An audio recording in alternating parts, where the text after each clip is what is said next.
So I think we're live and the camera is working. This is great. Our first ever episode now. Since this is going to be recorded, I'm still setting things up, but I am going to introduce us. This is cast and crew for the back room of our season one episode. Welcome to Arkham. Welcome. So I'm going to get the Facebook streaming hopefully started now. So feel free to begin to introduce yourselves, and I will get this done. Okay. I am Stashik. I play Dr. Hugo Strange in this season. He has to be probably one of my favorite characters. He's smart, maybe a little too smart for his own good, conniving, and just a whole lot of fun to play with. He's been great from the beginning. I'm Jacqulyn. I play Dr. Harleen Quinzel in the first episode of Welcome to Arkham. And she's a lot of fun, to be honest. I didn't think I'd have as much fun as I am playing her. And I'm Ben. I wrote this bloody thing and am the Joker laugh at the end of this episode. It's a good laugh. I appreciate you. So the idea of the format is it's live. I have some questions that I'll ask. We're going to talk about the episode, and if the audience has any questions or comments, and we'll answer theirs, and theirs will take priority. But with that said, season one took about 5 years. Yes. I wrote it as a birthday gift to a Harley Quinn actress that I knew once upon a time. And I wrote all of season one and included a character that will appear in episode 5 specifically for her. And the reason why it's a Harley Quinn season is because it was for a Harley Quinn actress. But when I got through to the finale, I realized that there was something here that was a lot more than just a one-shot potential. There was a universe here with stories worthy of telling. So episode 1 is the introduction to Arkham Asylum and its staff and the craziness that is about to take place there. For those who don't know, Arkham Asylum is not an original creation of DC Comics. It is created by H.P. Lovecraft, the famous science horror writer. That's right. His was an Arkham University, and there was no Amadeus Arkham back then. But the reason why Arkham Asylum in DC Comics is used in the way that it is to house these criminals like Poison Ivy and Harley and Joker is because that whole Lovecraftian idea of insanity, and that when you go into this place of otherworldliness, that it has dark effects. And so I wanted to establish right off the bat that Quincy Sharp, the warden, not trustworthy at all.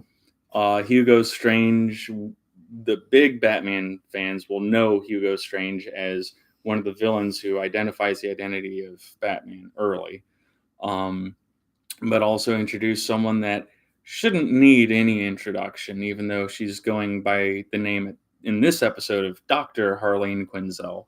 But I think everyone, after seeing Margot Robbie in particular, knows who that is going to be. So yeah, the title, The Breaking of Harley Quinn, it's a play off of The Taming of the Shrew, Shakespeare story. Love that story. Yeah, and whereas that's like a crazy woman being turned sane, this was like the opposite of that. So more or less sane person being turned crazy. Spoiler alert for those of you who haven't seen the finale. So that's like an introduction to the idea behind the season in the episode, some of the background to it. Quincy Sharp is not here, played by Cornelius Fletcher. Quincy Sharp is a character that was first introduced not in a comic or a movie, but in the Arkham Asylum video game. Okay. And in that one, we find out that Quincy Sharp isn't actually a real character. He's actually the ghost of Amadeus Arkham. Check into season 5 for more on that. But Yeah, so Quincy Sharp in ours is very much a real person. But that's where that character came from, and that begets another thing. And then I swear I'm done talking, and I'll turn it over to you guys. The idea behind this show is to blend in all the media, the movies, the comics, the video games, anything that is an intriguing enough story or has even remotely iconic interpretations of characters. I wanted to bring into this, and you'll see more of this in future episodes. But it really is a blending of everything. Like, what if Penguin didn't die at the end of Batman Returns? What happens if in The Dark Knight is actually not the first run-in with the Joker, and he'd actually been thrown off a bell tower, but survived somehow in a fight previous. Nice. So things like that. Who wants to go first? Hugo Strange or Harley Quinn? All right, Hugo Strange. All right. You did something new with the character. You made him Russian. It's one of the very first interpretations of a strictly Russian Hugo Strange. There have been at least one or two other Eastern European versions of him, but that was more like a German variety. Right. Sigmund Freud, Carl Jung. Yeah. But you chose Russian. I think it spoke to me. Being Russian myself, I felt like this character, in a humorous way, fits some stereotypes of evil Russian villains that have been in other media. And I really felt like it fit him nicely. And when I started speaking in the accent that I did with the character, it really just kind of hit home, and it made the character for me come alive. It came natural to me, and it really adds a fun flair, I think, for him. It added a bit of mystery too, because like you said, you have a lot of Russian villains, and then you have some that are good. So it kind of added that air of mystery when hearing you talk. It was really, really good. I appreciate that. Thank you. Yeah. I have a great time playing him. I really hope to continue playing him. We'll have to see what's in store for that character. But he's been so much fun. I really love his calm sensibilities. You can tell that there is a torrent of thoughts and processes and analysis in his brain that's going on. And he's constantly thinking, and he's 3 steps ahead of everybody else. At least he really tries his best to be. And through all of that crazy, the thought process going on in his mind, he keeps his calm, very stoic personality. And I really appreciate that. It makes it fun and challenging also to play him, knowing what he knows as he's speaking to the characters and being steps ahead of everybody else. But being able to have like this kind of controlled personality, which it's just fun to be able to play. There's an interesting power dynamic going on there. Do you want to talk about that? Power dynamic. Him and Quincy? As far as the power dynamic between him and Quincy, I think Hugo is really trying to be at least perceived that he is in complete control of the situation, but Quincy is really fighting against that. If we had Quincy here to be able to talk more on that, what else would you like to know? So one of the things that I wanted to show is, and I think a lot of people can relate to this, that sometimes the best guy for the job isn't the one chosen. And for one reason or another, and I think it becomes clearer as time goes on that Quincy is there for political reasons. He's not there because he likes psychiatry. He's not there because he's in any way knowledgeable of mental illness. And when we take a look at how he talks about the Joker, like he's talking about Joker with an element of fear. And Hugo has every reason to be afraid of Joker, but if he is afraid of him, doesn't show it at all. Right. So it really shows the power imbalance that Strange should be, and perhaps technically is the head of Arkham, but some other guy is getting the clout for that. Right. So there might be some things that happen later on. Yes. In regards to that. Spoilers. I think that's a good analysis. So Harleen Quinzel. I was actually not the first actress we had play Harleen. That's true. We went through 2. Yes. And my sister came up to me and was like, "Can you you know how you taught me how to do that accent?" I was like, "Yeah." She goes, "Can you do it?" I was like, "It'll come out really wrong." And you plopped the script down in front of me and you said, "Just try." I was like, "Okay." So I started reading part of the script and I was reading it and I looked up from the piece of paper and the entire room was staring at me. And you took the paper from me and you're like, "And you're now Harley Quinn." We had been in a real pickle. It took 5 years to get this season and no less than 2 different casts. Yeah. And we lost our original Harley Quinn for social reasons, and the second one we lost because they got busy. And without Harley Quinn, we have no season 1. That's true.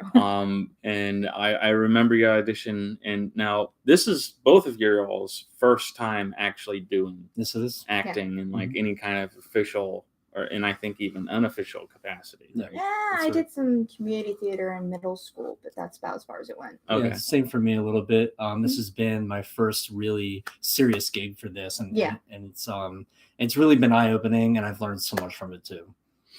And with you giving you a lead role, like I remember initially you're like, I want to work on the voice more, and I go, okay, yeah, do that. And I was like, oh no, I don't know if we have a show.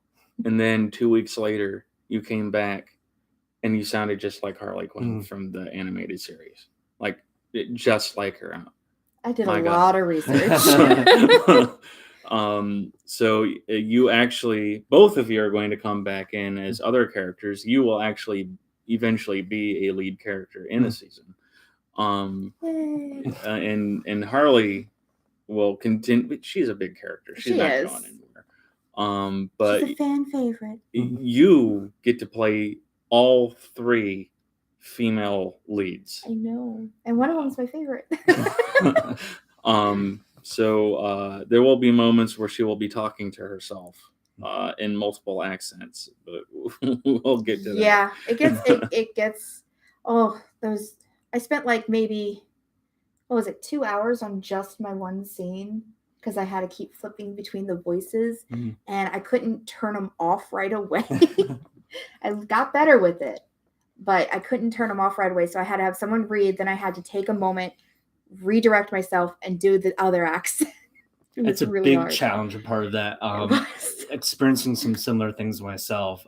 That was a big challenge. And I think I really dove into the deep end with this show, and I've learned a lot in a very short amount of time, and doing multiple voices and speaking to myself at the same time was one of the bigger hurdles. And I ended up really enjoying that. Once I've mastered that to the best that I can, I really found a lot of fun in that. I did too. I actually ended up, just to keep up with it, just to keep the practice up, I ended up having a 3-way conversation with myself in the shower. Now, about the voices and the characters that y'all are doing, did you have any inspirations for how to go about thinking about or doing your character, whether they be Batman inspirations or from elsewhere? Interesting. Let's see. I would have to say my character, Harvey Bullock, his voice that I got from him, something about this kind of 1920s gangster vibe to it. Not full-fledged sound to it, but a little bit of inspiration from that. It kind of helped inspire me to speak in the way that I do, to be able to kind of create and form this character around that. I also just kind of embedded this no-nonsense cop. He's not the smartest, one in the group, but he does his best, and I think he's well-meaning. And I really trying to think about who this character is as an individual, and trying to form a voice around that also has been a big challenge with voice acting as well. Trying to think in those terms. And there's a lot of little elements that go into that, and it was very interesting to kind of sit down and think about what those elements are and what they mean to the character, and how I can portray them as well. And that's been a lot of fun doing that. Any inspirations for Hugo Strange? I would have to say the only inspiration that I really had for him was just I hate to say, but a stereotype, a classic villain stereotype of the Russian villain. It goes hand in hand with the evil German villain, and it just spoke to me, and I kind of like the comedy behind that for him. He's such a serious and stoic character, but having more of a stereotypical Russian, even evil villain sound to him has been kind of secretly a fun part of it for me. Mine for Harley would have to be a mixture between the Batman animated series and, I'm going to really bring out my geek, Injustice, the video game. I liked how she was very subtle with her accent in the beginning and charming and cute. And then if you've ever played Injustice, it's a really good game, by the way. When she sees her Joker again, because in her universe, the Joker's dead. So when she sees the Joker again, her sweet, innocent, oh, Mr. J is back. So you definitely hear the pitches, and you can see the level of crazy going again. Yes. The animated series. Yes. Harley Quinn. Did you all know that Harley Quinn didn't exist as a character before that series? Yes, I did. I did not know that. Yeah. The idea was it was going to be a show theoretically made for kids, although more adults liked it than kids because of its darker themes.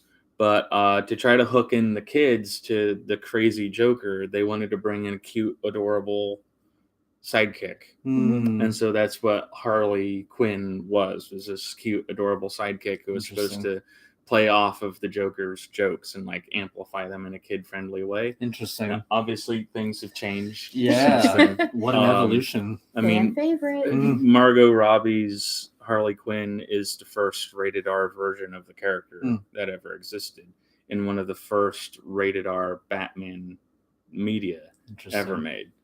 So Harley Quinn has graduated. Yeah. Yeah, most certainly. So the little girl's grown up. Yeah. So inspirations we covered. The Joker. Yeah, your turn. Yes. I mean, there's not a lot to say in episode 1, but the laugh is very Mark Hamill inspired.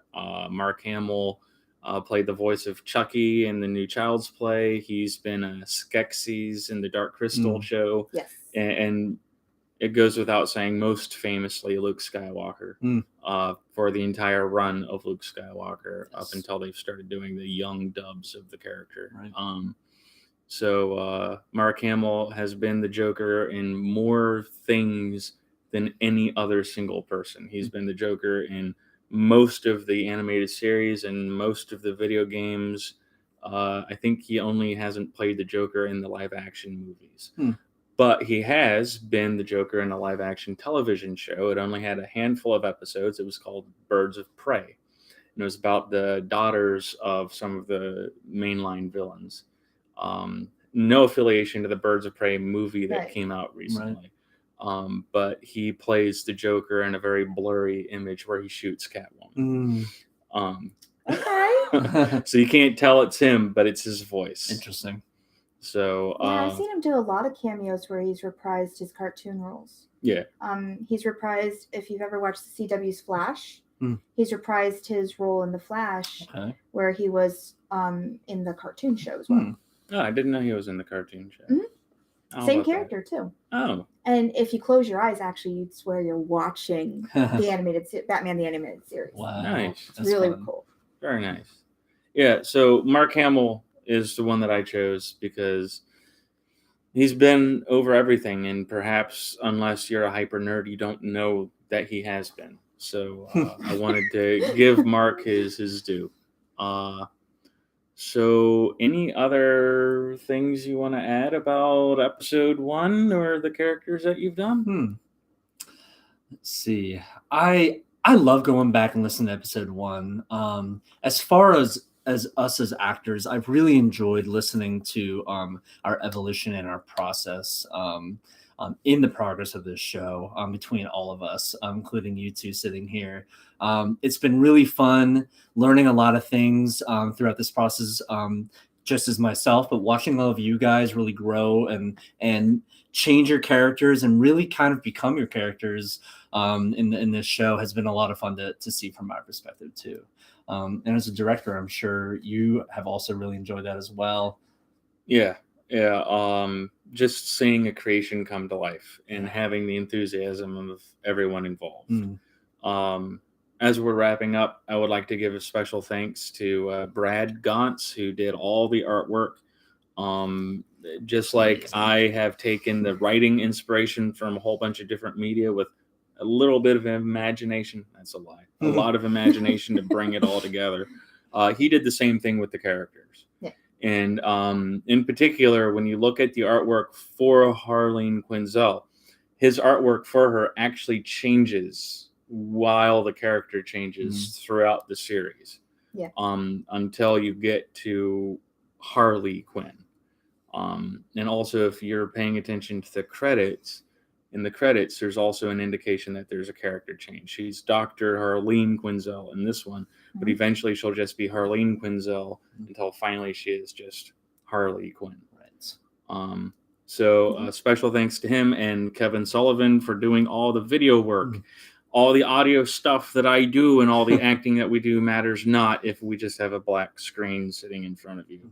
So thanks to those two for putting visual to what we've all spent literal hours and months Yeah. to. Yes. Because we did season 1 through 3 all together. Lots of joking too. Yes.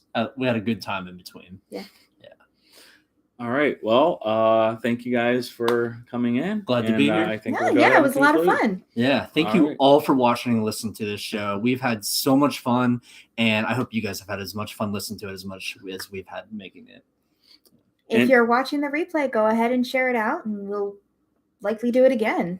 And we do have our first comment from Preston Pratt. Great job, everyone. Thank you so much, Preston. Thank you. And we are only doing this to buy time for Kevin to finish up with season 2.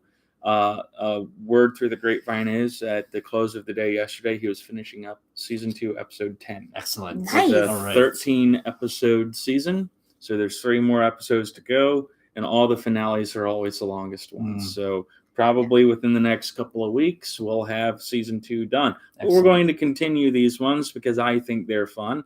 And I also have a little surprise in the works as soon as I can get people to record.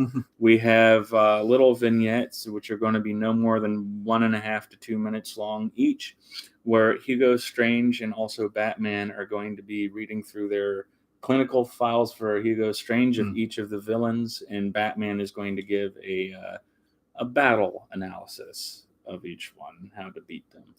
So, all right. Thank you all for coming. Thank you, Preston, for your comment. And we'll see you next week. Take care, guys. Bye, guys.